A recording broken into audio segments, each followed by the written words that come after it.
हमने नहीं डुबकी लगाई तो हम धर्मद्रोही हो गए। अरे धर्म की व्याख्या तू ही कर, चल तू ही बता धर्म क्या है। जो गंगा में डुबकी नहीं लगाएगा वो धर्मद्रोही है, ये बाबा बोलता है, वो जो पर्ची निकालता है। ये कुपड़ों की जमात है, गोबर भरा हुआ है दिमाग में। मेरा आह्वान है बीजेपी के किसी भी प्रवक्ता को, किसी भी मंत्री को, आंकड़े सरकारी होंगे चौहान साहब, आप तो पढ़ाते हैं लोगों को, आंकड़े इसी सरकार के होंगे। ये मुझे सिर्फ बता दे 2014 से 2025 तक क्या उपलब्धि है देश की शिक्षा को लेके। सबसे पहले यदि मैं नमन करता हूं, आज मैं पढ़ लिखा पाया हूं तो इस इंसान के वजह से, आज मैं यहां खड़ा होकर बोल रहा हूं तो इस इंसान के वजह से, और आप सुन रहे हैं तो इस इंसान के वजह से। आज महाराष्ट्र सरकार में आपको पता नहीं होगा, सारे के सारे सरकारी स्कूल आउटसोर्सिंग कर दिए हैं। जो सरकार बच्चों को पढ़ा भी नहीं सकती, ऐसे नाकरा सरकार के हम जय जयकार करते, ये हमारा दुर्भाग्य है। 2014 के बाद देश में बढ़ा है तो 205 लाख करोड़ का कर्जा, 54 लाख से 205 लाख करोड़ का कर्जा। मोदी जी ने एक बात कही, आप में से हर एक को लखपति बना दिया, हर एक के ऊपर 1.25 लाख कर्जा है। आपको भिखारी बना दिया 5 किलो अनाज पे, किसानों को भिखारी बना दिया 6,000 रुपए साल पे, महिलाओं को भिखारी बना दिया 1,500 रुपए पे। क्यों चाहिए? इस देश की महिला इतने कर्तृत्वहीन है कि तुम 1,500 रुपए दोगे? क्यों चाहिए 1,500 रुपए? उन्हें इस लायक बनाओ कि वो तुम्हें 1,500 रुपए दे। आदरणीय मंच और इस मुर्दों के देश में कुछ जिंदा श्रोता मेरे सामने बैठे हैं, मैं साष्टांग दंडवत करके उनको नमन करता हूं। आज ये कुंभ है मेरे लिए, ये वो पवित्र भूमि है जिस भूमि को बाबा साहब के चरण लगे, जिस भूमि ने एक इतिहास रचा है। इस भूमि पर मेरा आना मेरे लिए यही कुंभ है और मेरे लिए यही अयोध्या है। क्योंकि जो लोग कुंभ और अयोध्या बेच रहे हैं, दुख है कि उनको अपना धर्म भी याद नहीं और धर्म भी समझता नहीं। इसी दीक्षा भूमि से जब बाबा साहब ने हिंदू धर्म छोड़कर बौद्ध धर्म स्वीकार कर लिया, उस समय हिंदू धर्म के ठेकेदारों को पास टाइम था, समय था यह सोचने के लिए कि एक ऐसा होनहार इंसान जो हमारे लिए कोहिनूर है हमारे धर्म का, ये क्यों धर्म छोड़ रहा है, क्या कमी है हम में, और जो कमी है तो उसको हम ठीक क्यों नहीं कर सकते। ये सोचने के बजाय इस महामानव को वो कोसते रह गए, और वो कोसना आज भी बरकरार है अलग अलग फॉर्मेट में। विषय है लोकतंत्र और आज के समय की चुनौतियां। सवाल है कि लोकतंत्र है, किसको लोकतंत्र कहेंगे हम? चंद लोग मशीनों के भरोसे चुनाव जीतते हैं, धांधलियां करके चुनाव जीतते हैं, धन का उपयोग करके चुनाव जीतते हैं, धर्म को बेच के चुनाव जीतते हैं, और सत्ता में आने के बाद कहते हैं कि हमको लोगों ने चुना है। बाबा साहब आंबेडकर ने संविधान सभा में जब 25 तारीख को अपना भाषण दिया, उस भाषण में उन्होंने कहा कि संविधान अच्छा बुरा नहीं होता, यह संविधान विश्व का बेहतरीन डॉक्यूमेंट है, लेकिन सवाल है कि किसके हाथों में जाएगा। बंदर के हाथ में उस्तरा लग गया तो वो सबको काटेगा और खुद को भी कटवा लेगा। उन्होंने कहा कि मुझे पता है कि जिस समाज में हम रह रहे हैं वहां व्यक्ति पूजा होती है, और जब व्यक्ति पूजा होने लगती है तो फिर सामंत पैदा होते हैं, और जब सामंत पैदा होते हैं, तानाशाह पैदा होते हैं, तो फिर यह संविधान रद्दी के टोकरे में जाता है, और फिर उनकी मन की बात ही संविधान होता है, और फिर जिस लिए संविधान इस देश के जनता ने अपने आप को अर्पित किया, वो उद्देश्य ही खत्म हो जाते हैं। मुझे आश्चर्य लगता है चौहान साहब, इस इंसान ने कितनी आगे की बात सोची थी। 75 साल भी नहीं हुए और तथाकथित अमृत काल में हम जहर काल भोग रहे हैं। जब लोग कहते हैं कि 2014 से आजादी मिली, तो घिन आती है, शर्म आती है अपने आप पे, जो हमारे पुरखों ने आजादी के लिए अपने आप की शहादत दी। ये लोग थूक रहे हैं उस शहादत पे और हम सुन रहे हैं। इसी नागपुर से आवाज उठी थी कि आजादी तो आज मिली जब राम जी का प्राण प्रतिष्ठा हुई। राम जी की प्राण प्रतिष्ठा होने के मायने यदि आजादी है, तो राम का नाम लेने वाले मैं तमाम उन लोगों को पूछता हूं, राम को समझे क्या आप? राम का नाम लेने के पहले राम को समझिए, राम को जानिए, क्योंकि राम ये पूजा की वस्तु नहीं, राम मंदिर के मूर्ति में नहीं, राम अपने जीवन में उतारने के लिए है। लेकिन आपने क्या किया? राम का धंधा बना दिया। जब राम को बेचोगे तो राम वहां होगा कहां?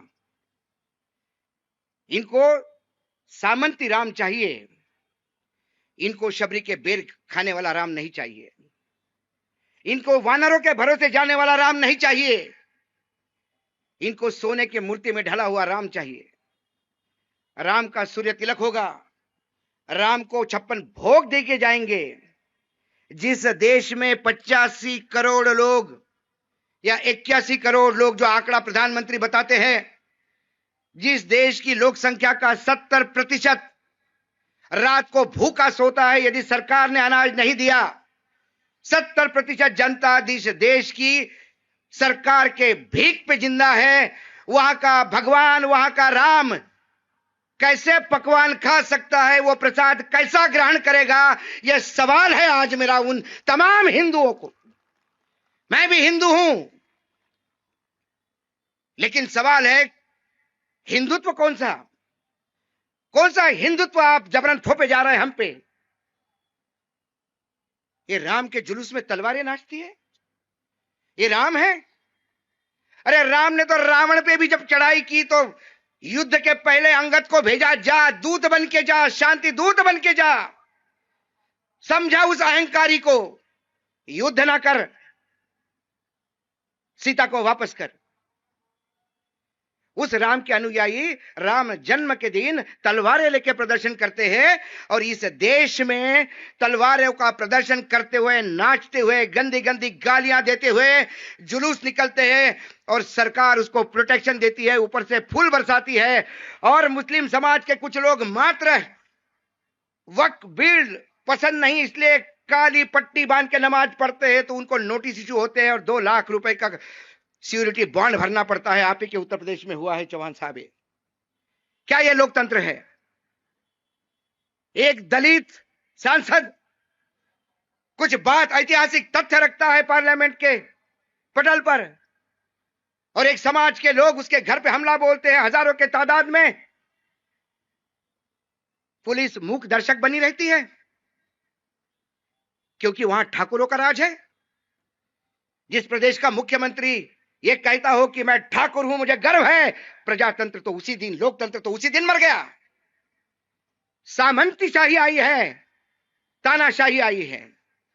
पहले तो हम कहते थे कि 2014 के बाद लोकतंत्र के मुखौटे पे तानाशाह है, अब तो तानाशाह बदतमीजी से अपना शरीर दिखा रहा है और बदतमीजी से बोलता है, हां मैं तानाशाह हूं, तुमको जो करना सो कर लो। और हम ये सब ढूंढ रहे हैं।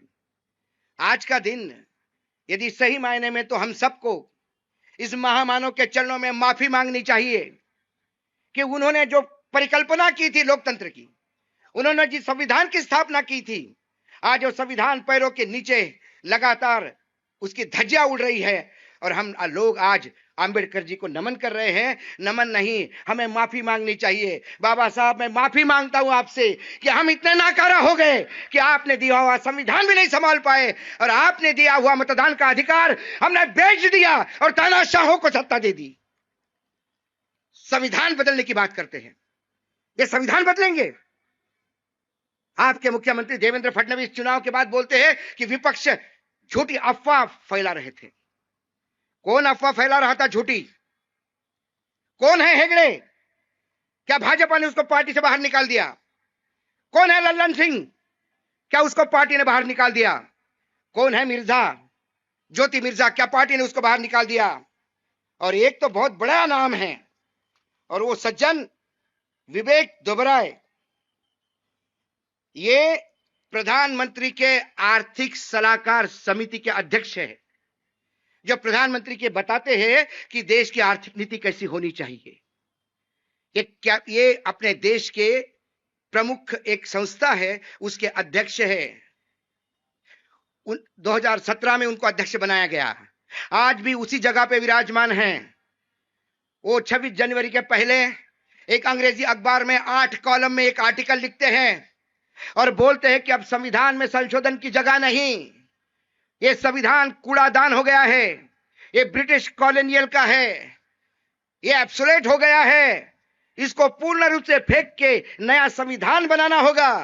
We will have to revisit the drawing board, हमें फिर से एक बार वापस जाके संविधान लिखना होगा। क्या समझता है ये इंसान? इसके बाप का देश है कि चंद टुकड़ों पे पलने वाले ये लोग ये संविधान को गाली देंगे? संविधान पढ़ा भी है, संविधान के लिए सैकड़ों घंटे की चर्चा हुई, वो चर्चा का डिबेट जाके सुनिए, तब पता तो पड़ता है कि एक समुद्र मंथन है जिसमें से ये अमृत निकला था। ये एक दिन में रातों रात लिखा नहीं गया था, ये अथक मेहनत है कईयों की। और बाबा साहेब आंबेडकर ने कितने लोगों को झेला है, एक एक शब्द के लिए लड़े हैं, तब जाके संविधान की निर्मित हुई है। इन्हें संविधान से दुश्मनी क्यों है?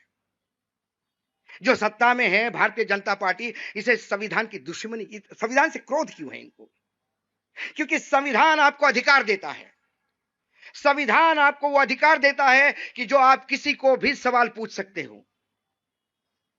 इन्हें सवाल पूछने वाले लोग नहीं चाहिए, इन्हें सिर्फ जय जयकार करने वाले लोग चाहिए। दुर्भाग्य है इस कैबिनेट का। मैंने वो भी कैबिनेट देखी, मैंने बीजेपी की भी वो कैबिनेट देखी अटल जी की, कि जिस कैबिनेट में सुषमा स्वराज यदि खड़ी होके किसी बिल पे बोलती तो कैबिनेट चुपचाप सुनती और अमेंडमेंट करती। एक कैबिनेट कौवालों की टोली हो गई है, 2 गाते हैं, बाकी सब ताली बजाते हैं, हाँ जी हाँ, हम भी देखेंगे, हम भी देखेंगे। दुर्भाग्य है, कव्वाल इस देश को चला रहे हैं। किस बात का? मेरा आह्वान है बीजेपी के किसी भी प्रवक्ता को, किसी भी मंत्री को, आंकड़े सरकारी होंगे, चौहान साहब आप तो पढ़ाते हैं लोगों को, आंकड़े इसी सरकार के होंगे, ये मुझे सिर्फ बता दे 2014 से 2025 तक क्या उपलब्धि है देश की। 370 क्या हुआ? 370 का क्या बोला गया था? 370 किस लिए? आतंक खत्म करने के लिए। आतंक खत्म हुआ? रोज अखबार में छपता है 3 आतंकवादी मर गए, 4 जवान शहीद हो गए। ये आईपीएल का स्कोर है क्या? नोटबंदी आएगी, आतंक खत्म हो जाएगा, ब्लैक काला पैसा आएगा। कहां से आया काला पैसा? काला पैसा व्हाइट हुआ। अजब टाइप की नोटबंदी है। मैं भी इकोनॉमिक्स का छात्र हूं। डिमोनेटाइजेशन उसको कहते हैं कि बड़े नोट रद्द करके छोटे नोटों के भरोसे चले ताकि काला पैसा बाहर आए। ये कौन सा डिमोनेटाइजेशन है भाई? छोटे बड़े नोट खत्म करो और उससे भी बड़ा नोट ले आओ। मतलब 1000 के 5 लाख रुपए देने के लिए 5 बंडल चाहिए, ये 2000 में 2 ही बंडलों में काम करवा रहे हैं। भ्रष्टाचार खत्म हो जाएगा काला पैसा आने के बाद। उसके बाद तुरंत चुनाव हुआ, चुनाव में इलेक्शन कमीशन ने पहले ही चुनाव में नोटबंदी के बाद जो आया 110 करोड़ रुपए कैश पकड़ा। कहां से आया पैसा? ये कहां गया? इस सरकार की एक आदत है, जब इनको सवाल पूछो तो दूसरी कहानी बताना शुरू करते हैं, और फिर कुछ नहीं हुआ तो जवाहरलाल नेहरू और इमरजेंसी तो ही, आपातकाल आपने किया, अब उसमें भी खत्म नहीं हुआ तो औरंगजेब आने लगे, बाबर आने लगे, अब तो ये समुद्र मंथन पे भी जाने लगे, ब्रह्म की उत्पत्ति भी बताने लगे, क्योंकि इनके पास, जिनके पास वर्तमान में कुछ बताने के लिए नहीं होता, जिसके पास भविष्य का प्लान नहीं होता, वो हमेशा अतीत के भरोसे रहता है। अरे अतीत तो सिखाता है आपको, अतीत पूजने का होता है, अतीत बताने का नहीं होता। आपका क्या है? आपने 2014 के बाद क्या हो करके लाया, ये बताए देश को। 2014 के बाद देश पे बढ़ा है तो 205 लाख करोड़ का कर्जा, 54 लाख से 205 लाख करोड़ का कर्जा। मोदी जी ने एक बात कही, आप में से हर एक को लखपति बना दिया, हर एक के ऊपर 1.25 लाख कर्जा है, सब आप लखपति हो गए। आपको भिखारी बना दिया 5 किलो अनाज पे, किसानों को भिखारी बना दिया 6,000 रुपए साल पे, महिलाओं को भिखारी बना दिया 1,500 रुपए पे। क्यों चाहिए? इस देश की महिला इतने कर्तृत्वहीन है कि तुम 1,500 रुपए दोगे? क्यों चाहिए 1,500 रुपए? उन्हें इस लायक बनाओ कि वो तुम्हें 1,500 रुपए दे। लेकिन उस लायक बनाने के लिए तुम में कुछ औकात होनी चाहिए। सुबह से शाम तक ऑटो रिक्शा सरकार चलाते हैं, तेरे 2%, मेरे 2%, तेरे 2%, 6% हो गए और 2% दिल्ली वाले के, ऑटो चलाने वाले के, क्योंकि सरकार तो दिल्ली से चल रही है। लोकतंत्र कहां है? कौन सा लोकतंत्र? शिक्षा को लेके सबसे पहले यदि मैं नमन करता हूं, आज मैं पढ़ लिखा पाया हूं तो इस इंसान के वजह से, आज मैं यहां खड़ा होकर बोल रहा हूं तो इस इंसान के वजह से, और आप सुन रहे हैं तो इस इंसान के वजह से। आज महाराष्ट्र सरकार में आपको पता नहीं होगा, सारे के सारे सरकारी स्कूल आउटसोर्सिंग कर दिए हैं। जो सरकार बच्चों को पढ़ा भी नहीं सकती, ऐसे नाकरा सरकार के हम जय जयकार करते, ये हमारा दुर्भाग्य है, ये हमारी नपुंसकता है कि जो हम इनको झेल रहे हैं। और ये सब करते हुए हम नमन करते हैं। किस मुंह से हम फूल चढ़ाते हैं? क्या हम उस लायक है कि इस महामानव के चरणों में फूल भी चढ़ाएं? मत मनाइए जयंतियां, मत चढ़ाइए फूल। आंबेडकर जी का सपना साकार करने का प्रयास भी करोगे तो बाबा साहब ऊपर से हंस के लगेगा कि नहीं, जिंदा है, अभी जिंदा कौम है इस देश में, सब मरे नहीं है। यहां स्कूलों में टीचर नहीं है। वहां अमरावती के पास जो आदिवासी क्षेत्र है, वहां आज भी डॉक्टर नहीं है। आपके लखनऊ में एक दीवार गिरने के एक युवक जख्मी हो जाता है तो साइकिल पे एक छोटा बच्चा उसको वो हाथ गाड़े पे ठेलते हुए लेके जाता है। आज जिस देश में, आज इस महाराष्ट्र में, बहुत महाराष्ट्र बड़ा है ना, इस महाराष्ट्र में एम्बुलेंस से ज्यादा एम्बुलेंस चलती है। दो बांबू के बीच में साड़ी बांध के महिला को लिया जाता है, किलोमीटर दूर चली जाती है। ये प्रगति है आपकी? मंगलयान, महाकाल लोक, विश्व कौन सा कॉरिडोर, इतना मंत्री, इतना टूरिस्ट आया, 5 करोड़ लोगों ने कितनी 26 करोड़ लोगों ने डुबकी लगाई, 65 करोड़ लोगों ने डुबकी लगाई। हमने कहा भाई रेलवे कहती है 5 करोड़ लोगों को लेके गए, अब 65 में से 5 तो 60 करोड़ लोग रोड से आए होंगे। अब एक महीने में 60 करोड़ लोग लगातार गाड़ियों से भी आओगे तो वो गाड़ियां बांग्लादेश क्रॉस करके जापान तक जाएगी। कौन सा गणित इस बाबा के पास है? 65 करोड़ लोग। डिपार्टमेंट कहता है पानी गंदा है, ये कहते हैं पानी अच्छा है। तो जरा योगी आदित्यनाथ रोज वही पानी से नहाए और वही पानी पिए। आपको काहे बिस्लेरी लगती है भैया? पियो गंगा का पानी। जो गंगा में डुबकी नहीं लगाएगा वो धर्मद्रोही है, ये बाबा बोलता है, वो जो पर्ची निकालता है। ये कुपड़ों की जमात है, गोबर भरा हुआ है दिमाग में। हमने नहीं डुबकी लगाई तो हम धर्मद्रोही हो गए। अरे धर्म की व्याख्या तू ही कर, चल तू ही बता धर्म क्या है। और सबसे दुख वाली बात है कि जो गरीब आस्था के नाम पे वहां गए, इनके भुलावे में गए, इनके विज्ञापन में गए, भारी तादाद में मौतें हुई है। और जब मरे तो ये कहते कि अरे गंगा किनारे मरे, मोक्ष मिल गया। अरे भाई, ये जो जितने भी मोक्ष बोलने वाले साधु संत है, पिठेश्वर है, अरे इनकी मेरी रिक्वेस्ट है, तुम भी मोक्ष के लिए तड़प रहे हो, हमको बोलो, हम हमारे पैरों के नीचे मोक्ष देते हैं। बताओ कौन सा गंगा का किनारा चाहिए? शर्म नहीं आती?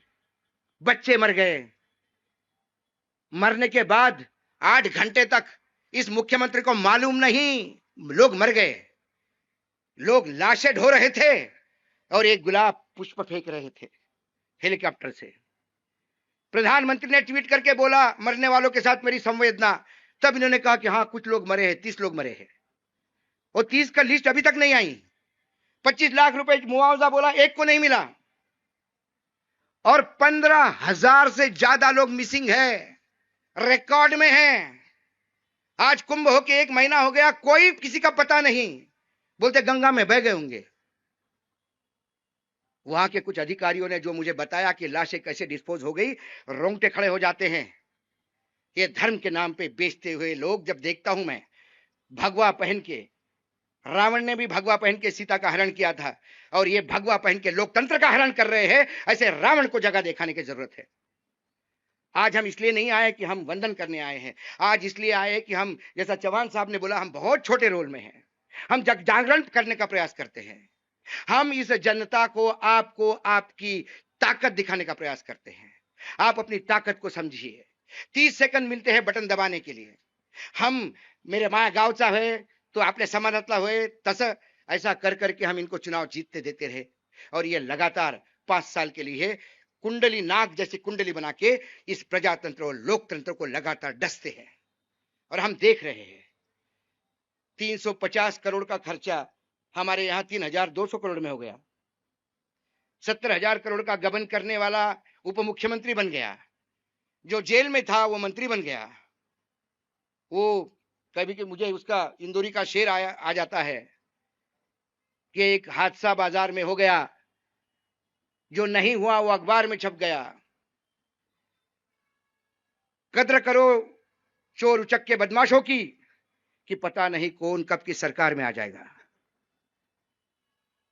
ये हाल है इस देश के। इसलिए मैं कहता हूं, जब लोग कहते कि लोकतंत्र, तो मैं हंसता हूं। कहां है लोकतंत्र? बोलने पे पाबंदी है लोकतंत्र पे।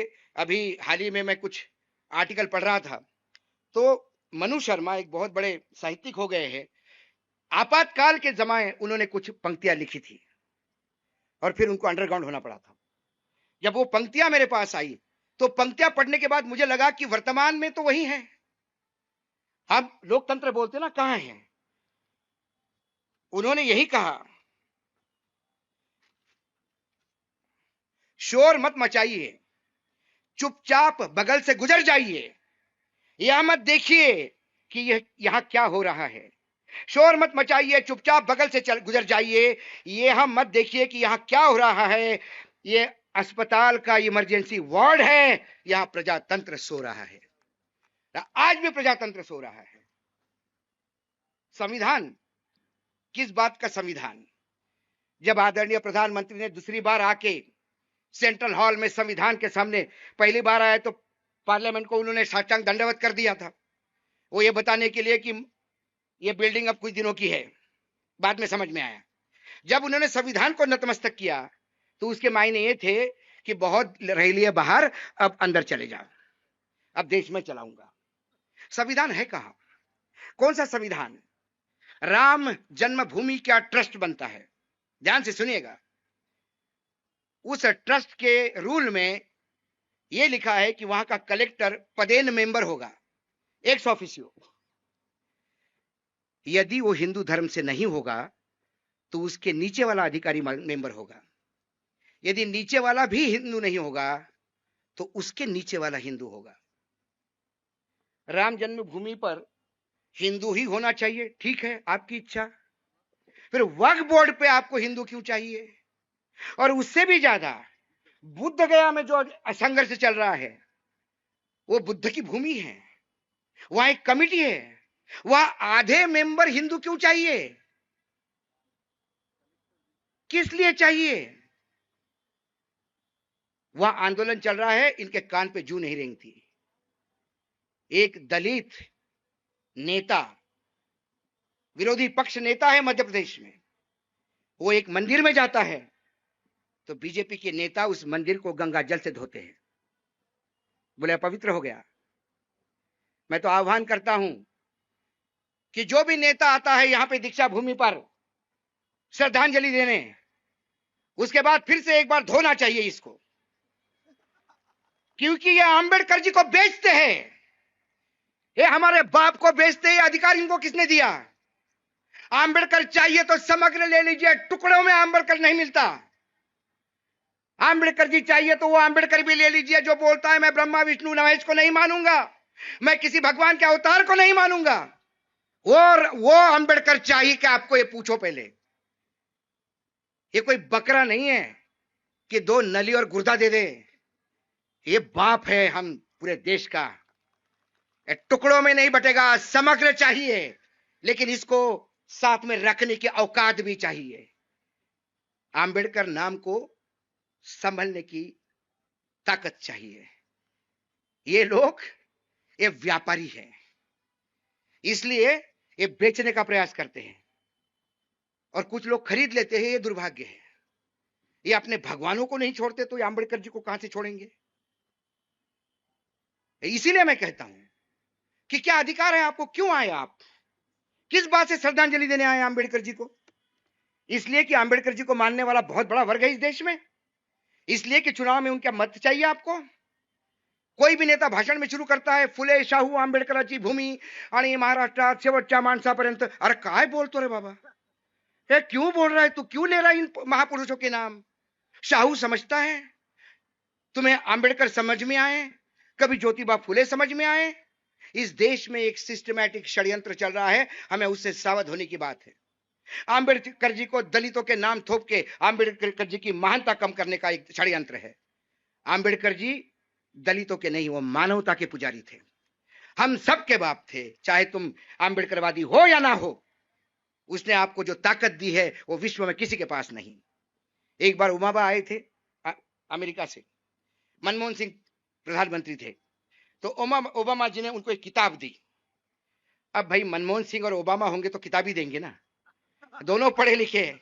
अब अमेरिका से कोई आएगा तो वो अनपढ़ है और यहां कुपढ़ है, तो ये किताब तो दी नहीं जाती, शॉल वॉल दी जाती है। तो ये दोनों जब किताब दी तो उन्होंने अपने पेन से कुछ लिखा और किताब दी। सीताराम येचुरी खड़े थे, सीताराम येचुरी ने कहा, वो किताब ली मनमोहन जी के हाथ से, उसमें लिखा था from the oldest democracy to the biggest democracy.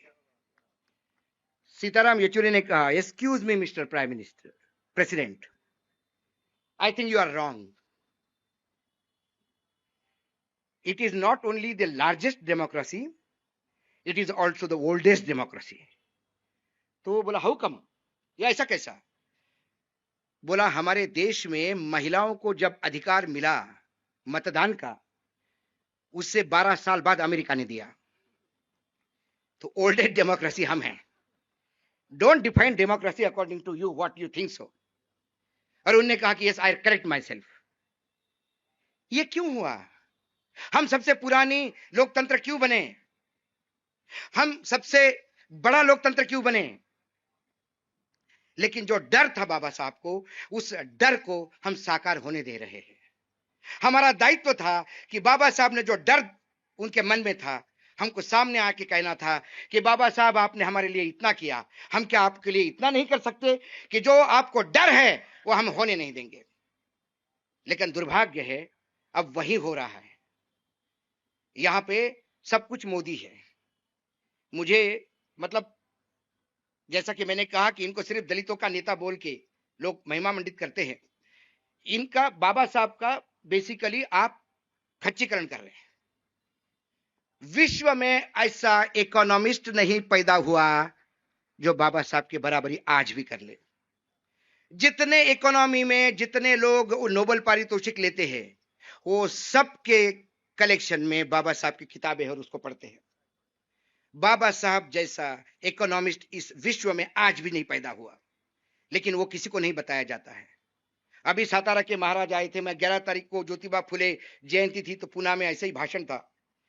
वो आए और उन्होंने कहा कि ज्योतिबा फुले सब ठीक है, उन्होंने छत्रपति शिवाजी महाराज का ही अनुकरण किया और स्कूल पहला जो महिला का स्कूल है वो हमारे परिवार ने शुरू किया था, इन्होंने नहीं शुरू किया था।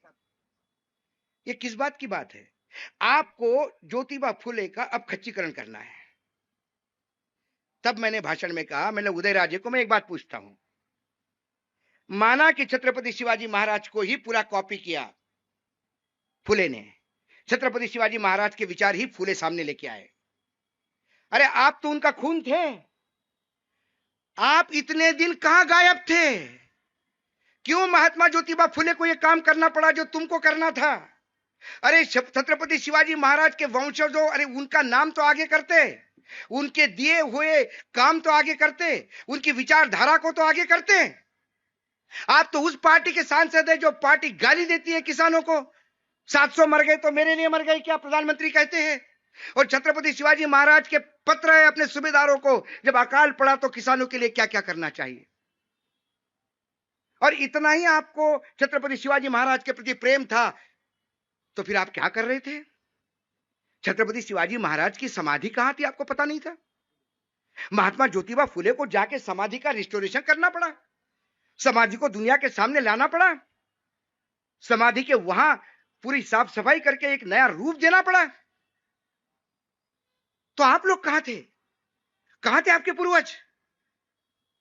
थू है ऐसे महाराजाओं पे।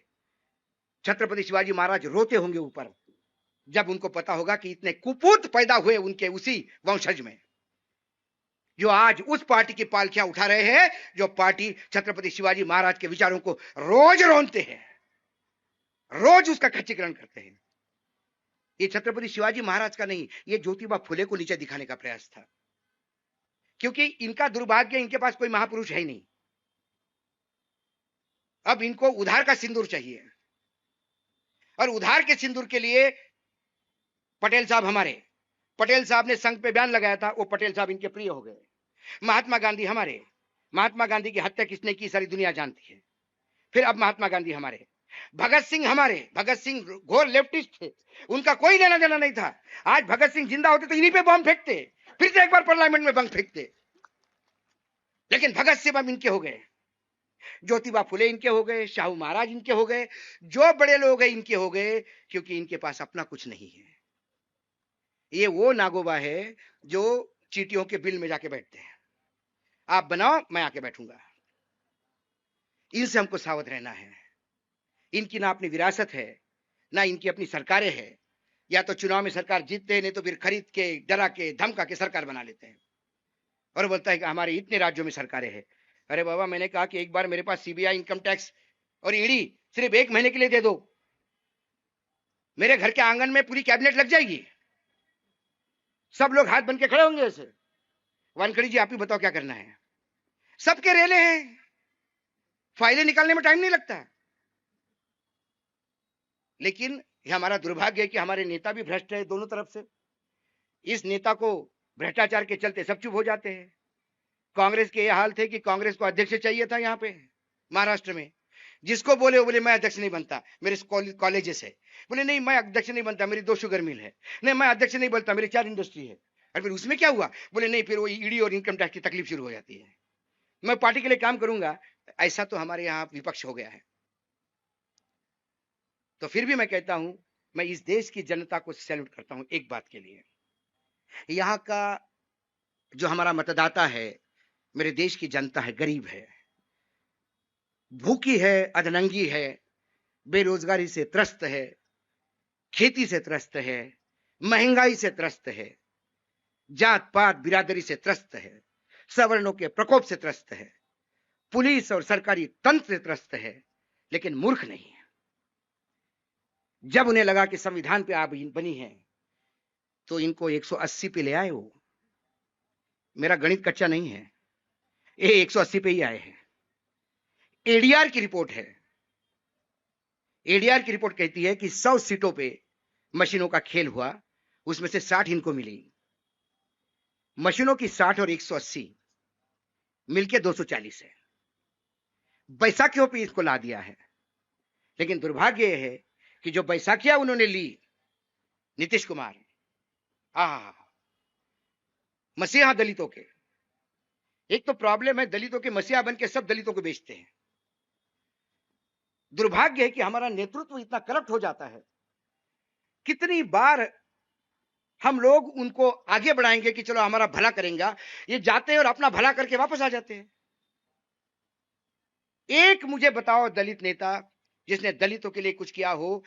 अंबेडकर जी के बाद काशीराम जी यदि छोड़ दिए तो मुझे दूसरा उदाहरण नहीं दिखाई देता। सबके बच्चे फॉरेन में पढ़ते हैं, सबके अपने बड़े बड़े हैं, और मतदाता वहीं रहता है। 5 साल बाद फिर जाता है नए लॉलीपॉप के साथ, और वो लॉलीपॉप लेके घूमता है चुनाव तक। चुनाव का फट्टा हो गया, 21 रुपए आने वाले थे, बहनें रोज पूछती है 21 रुपए कब आएंगे, वो नहीं आएंगे। किसानों को कर्ज माफी थी, कब आएगी, कब नहीं। जो लोग चुनाव में किए हुए वादों को चुनावी जुमले बोलते हैं, वो इस लोकतंत्र का यदि हिस्सा है तो फिर लोकतंत्र कहां है? सवाल है, फिर लोकतंत्र कहां है? लोकतंत्र है ही नहीं, और आज हमें प्रण लेना होगा, इस लोकतंत्र को बचाना है। भ्रष्टाचार की लड़ाई मत लड़िए, व्याभिचार की लड़ाई मत लड़िए, बस लड़ना है तो लोकतंत्र की लड़ाई लड़िए, संविधान को बचा के रखिए। मात्र संविधान का मैं प्यार करता हूं, ऐसा फोटो खींचने से संविधान नहीं बचता, या घर घर संविधान बांटने से संविधान नहीं बचता। मैं कहता हूं कि पहले संविधान, इन तमाम सांसदों ने और विधायकों ने संविधान पढ़ना चाहिए। संविधान पढ़ के एक एहसान लेना चाहिए अपने ऊपर कि ये संविधान हमारे पे एक बोझ है, इसका कुछ देना है, कर्ज है हमारा। तब पार्लियामेंट में अंतरात्मा की आवाज जगेगी और तब फैसले होंगे। नहीं तो एक साइडेड फैसले होते रहेंगे, ऐसा ही लोकतंत्र धज्जियां उड़ती रहेगी। 370 आज होता, 370 के हिसाब से यदि इनको सांसद मिलते तो ना आज ये आयोजन होता, ना चौहान साहब आप आते, ना मैं आते, हम किसी, आप यूपी के और मैं कहीं दिल्ली के तिहाड़ जेल में पड़ा होता, हमारा परिवार भागा होता और देश चुपचाप रहता। क्योंकि ये समय ऐसा भयानक समय आया है। कोई कहता है कि सारे चैनलों पे कब्जे हो गए, अब यूट्यूब और सोशल मीडिया है, नया बिल लाया कि अब सोशल मीडिया पे भी कंट्रोल होगा। तो किसी ने मुझे कहा कि अब क्या होगा, अब क्या करोगे? हमने बोला कुछ नहीं करेंगे, संवादहीनता होने नहीं देंगे। बाबा ने एक हमको ऐसा अधिकार दिया है, राइट टू एक्सप्रेस, बोलने का अधिकार, उस अधिकार का पूरा उपयोग करेंगे। मैंने बोला बस स्टैंड पे जाऊंगा, जैसी बस भर गई, बस के अंदर चढ़ूंगा, कंडक्टर को बोलूंगा भैया 2 मिनट दे दे मुझे। मैं अशोक वानखेड़े हूं, बोलेंगे बोलिए बोलिए, बैठ जा माता जी पीछे बैठ जा, भैया 2 मिनट बच्चे को संभाल जरा। हाँ, मैं अशोक वानखेड़े। कल संसद में एक बिल पेश हो गया, ये बिल हमारे लिए कितना नकारा है, 3 पॉइंट में समझा देता हूं, समझ जाओ तो थोड़ा दिमाग में ले जाना, 3-4 मिनट में बोलना, धन्यवाद, उतर के दूसरे बस में चढ़ना। मैंने बोला देश में 50 बसें करूंगा तो कम से कम 2000 लोगों के तक तो संदेश जाएगा। संवादहीनता तो इनका बाप भी नहीं रोक सकता, क्योंकि संवाद का अधिकार हमारे बाप ने दिया है। ये लेने वाले कौन हैं? और ये बोलते रहेंगे, और जब हमारे पीछे कुछ है नहीं तो डर किस बात का? लोग कहते हैं अरे आपको डर नहीं लगता? मतलब किससे? अरे मैंने बोला जिसका, जो दुनिया को डराता है उससे बड़ा डरपोक कोई नहीं होता। मैं एक किस्सा सुनाता हूं हमेशा उनको, कि हमारे पत्रकारिता में होने की वजह से कई टाइप के लोगों को जान पहचान होती है। मैं मुंबई में एक शादी में गया तो एक भाई एक एरिया का मुझे मिल गया, बोला अरे भाई साहब आप बहुत दिनों के बाद मिले, दिल्ली से कब आए, चलिए मेरे साथ खाना खाने चलिए, यहाँ ठीक नहीं है, वेजिटेरियन खाना है। पर ठीक है, तो उसने मुलुंड के किसी होटल को फोन किया कि हम आ रहे हैं। अब 4-5 गाड़ियां निकली, मैं बीच में बैठा हुआ, वहां बैठे भाई बैठे, साथ में 2 उनके असिस्टेंट बैठे, बाकी लोग सब बाहर होटल के इधर उधर देख रहे हैं, शांति बैठी। अब मैं पत्रकार भाइयों से क्या बात करूंगा कि आजकल रेट क्या चल रहा है घर खरीद करवाने के, मर्डर के रेट क्या चल रहे हैं, तो बात करूंगा नहीं। तो आप अच्छा दिल्ली में अच्छा कर रहे हैं, आपका नाम बहुत है भाई, बहुत लोग सुनते हैं आपको। मैंने हाँ हाँ हाँ हाँ, मैंने बोला खाना खाओ निकलू। शांति, फिर बोलने में वो भी थक गया, सवाल क्या बोले, मैं भी क्या बोलूं, सब चुपचाप हो गया था। रात को 1:30-2 बज गए थे, मेरे हाथ से चम्मच नीचे गिर गया, चम्मच नीचे गिर गया। उस स्मशान शांतता में चम्मच का आवाज टन करके सा आया। जैसे ही आवाज आया वो भाई इतने जोर से उठा, वो चेयर पीछे फिका गई। मुझे समझ में नहीं आया क्या हो गया। वो बाकी सब लोग इधर उधर देखने लगे, क्या हुआ क्या हुआ, कौन आया कौन आया। मैंने क्या हुआ, चम्मच गिर गया नीचे। अरे यार चम्मच गिराते हो यार तुम। बोला कैसा? मुझे लगा कि अटैक हो गया। जिसके नाम से लोग डरते हैं वो चम्मच से डरता है। तो आप इन लोगों से मत डरिए, ईडी सीबीआई इनकम टैक्स से मत डरिए ना, इनसे बड़े डरपोक लोग नहीं है कोई। अपने अंतरात्मा की आवाज पे काम करिए, अपने आप को इस महामानव के प्रति कुछ देना है, कर्जा समझ के दे दीजिए, क्योंकि हमने तो अपनी जिंदगी जी ली। जो बच्चे हैं जिनकी जिंदगी आने वाली है, ऐसा ना हो कि 10 साल बाद हो सकता है हम में से कई लोग नहीं रहेंगे। कोई शाश्वत नहीं है, एक ही सिर्फ है कि जो डायरेक्ट पैदा हुआ ऊपर से, नरेंद्र मोदी जी। वो कहते हैं कि मैं डायरेक्ट ही ऊपर आया। अविनाशी कहते हैं अपने आप को, शिव के अवतार है, तो उनका कुछ नहीं होना, हमारा तो सबको जाना है भैया, हम तो मृत्यु जन्म के फेरे में हैं। तो जब हम जाएं तो हमारे बच्चों ने और पोतों ने कम से कम ये बोलना चाहिए कि हमारे दादा ने कुछ तो प्रयास किया, नहीं तो देश पे 2000 करोड़ का कर्जा होगा, महंगाई इतनी होगी कि खाने को रोटी नहीं मिलेगी, और हमारे फोटो लगे होंगे तो सुबह उठ के पोता फोटो को जूता फेंक के मारेगा, बोलेगा ये कमीने थे, ये देखो इन्होंने देश की हालत कर दी, हम भोग रहे हैं। क्योंकि नरेंद्र मोदी जी ने 2023 में 24 में जो कर्जा लिया वो 50 साल का बॉन्ड है। 2074 में जो सरकार होगी वो पैसा भरेगा। आज समझ जाइए आप, 2074 में जिनके पोते होंगे वो क्या करेंगे। तो हमें यह देखना है कि हमें क्या चाहिए, हमारी प्रायोरिटी हम तय करें, हमारी प्रायोरिटी इनको तय करने का अधिकार ना दे, क्योंकि जब इनके हाथ में अधिकार जाता है तो इनकी प्रायोरिटी अडानी अंबानी होते हैं, हम नहीं होते।